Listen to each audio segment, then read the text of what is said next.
Hey everyone, my name is Nigel and I'm with Skatechurch here in Portland, Oregon, and this is part 2 of how to film skateboarding with your iPhone. Now in this video we're going to be talking about how to set up your iPhone for filming skateboarding.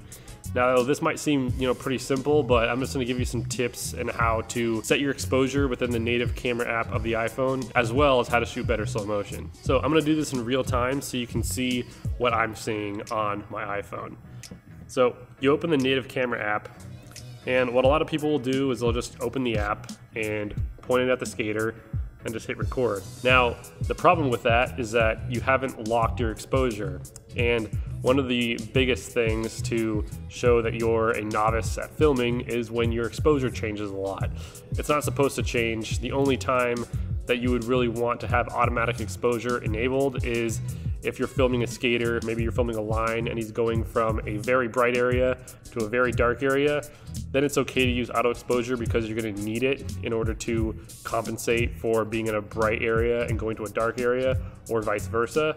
But typically you want to lock your exposure, and the way you do that is actually just pressing and holding on the screen, and then the little square will do a little pulse, and then it will stay on the screen, and that will lock your exposure.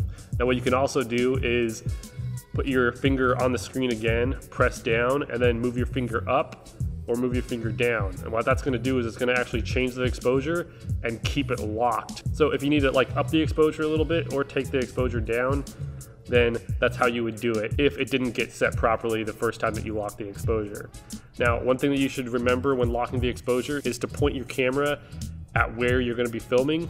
If you point it at something too close and you lock the exposure, that will also lock the focus. So when you lock the exposure, the focus will also be locked. So it's not going to change focus when you move the camera. So that's why it's really important to point the camera at what you're going to be focusing on. The iPhone sensor is really small, so you're not going to really have to worry about focus that much. But if you point it at something really close to your iPhone and then you lock the exposure that way, once you point it at the skater that you're filming, everything is going to be out of focus because you focus locked it on something that was way too close. What you need to do is point it at what you're going to be filming at, then do your focus and exposure lock. So the next thing that we're going to change is the exposure settings within your iPhone. Now, if you have an iPhone 6S or newer, typically when you switch it to the slow motion setting within the native camera app of the iPhone, it's going to be in 240 frames per second. There's nothing wrong with shooting in 240 frames per second, but if you're filming indoors with any artificial light, chances are you're going to see flickering like this. And the reason why that flickering is happening is because you're shooting at too fast of a frame rate. I won't get into super technical details, but basically most lights are going to give you a flicker if you're filming at 240 frames per second. So what I like to do is change my slow-mo setting to 120 frames per second. And typically most lights, you can film at 120 frames per second and you won't see any flicker. So the way you do that is you go into your settings and you scroll down until you find your camera.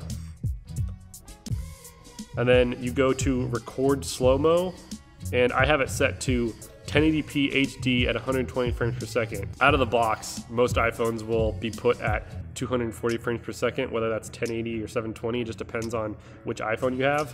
But I like to switch it to 120 frames per second. That's still plenty slow for most situations, and you're not gonna get that really annoying flicker whenever you play back the slow motion footage.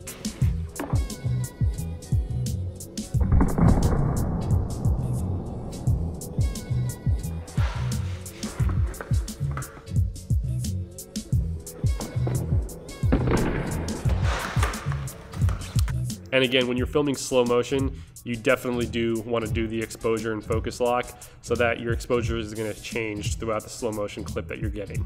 So anyways, those were my 2 quick tips on how to set up your iPhone for filming skateboarding. Be sure to tune in next time because I'm going to be doing more videos on how to film rolling long lens, how to film lines. Thank you so much for watching. If you enjoyed this video, please hit the like button and subscribe to Skatechurch PDX. But until next time, I will see you all later. Bye.